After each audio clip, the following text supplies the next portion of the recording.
Alam mo bang maraming budget tablet sa market pero hindi lahat sulit ang performance? Kaya sa video na to, tutulungan kitang piliin yung pinaka best overall tablet na under 10k. May tatlo kaming i-recommend na swak na pang work, school at kahit sa light gaming. Kaya huwag kang mag-alala, sasabihin ko lahat ng dapat mong malaman bago ka bumili.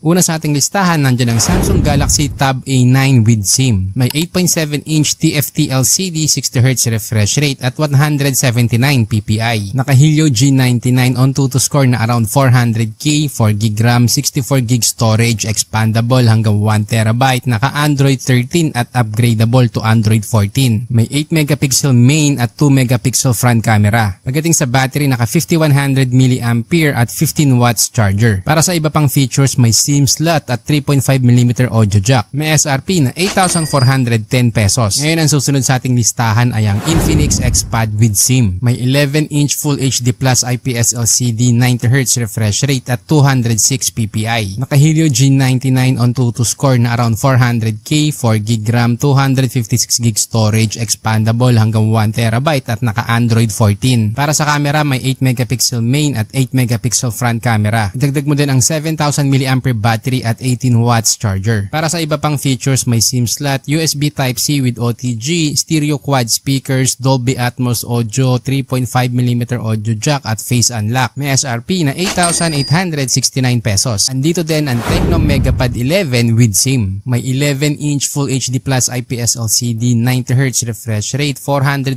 nits at 206 ppi. Pagdating sa chipset, naka G99 on to score na around 400k, 8GB RAM, 256GB storage at Android 14. Sa camera, naka 13MP main at 8MP front camera. May 8,000 mAh battery at 18 watts charger. Para sa iba pang features, may SIM slot at quad speakers. May SRP na 9,259 pesos. Ngayon, ano nga ba ang bibilin mo dito? Yan ang aalamin natin. Kung fanatic ka naman ng Samsung ecosystem, ang piliin mo is yung Samsung Galaxy Tab A9. Although mababa ang battery at charging speed nito, malakas naman ang chipset. Ngayon, kung ang priority mo naman ay panonood ng movies, ang piliin mo ay ang Infinix XPad dahil quality ang audio nito na naka Dolby Atmos at may quad speakers. Pero kung ang hanap mo naman dito ay yung best overall, ang piliin mo ang Tecno Megapad 11 dahil meron na tong malakas na performance, malaking display at malaking battery. By the way, nilagay ko na rin sa description ang official links kung saan mo ito mabibili. Gumawa rin kami ng FB group na Smartphone Tips. Dito i-guide ka namin para piliin ang best smartphone para sa budget mo. Plus kami na din ang maghahanap ng discount at trusted store online. Again, exclusive lang to sa mga bumibili online at gusto ng discount. Ginawa ko nga pala ang TechYouKnow dahil sa dami ng smartphones na lumalabas ngayon, napakahirap nang mamili. Kaya dito sa channel kami mismo ang nagre-research para malaman kung anong device ang pinakasulit para sa budget mo. Pero para makagawa pa kami ng ganitong content, kailangan din namin ng suporta mo. Kaya huwag kalimutan mag-subscribe, i-like at i-share ang ating video.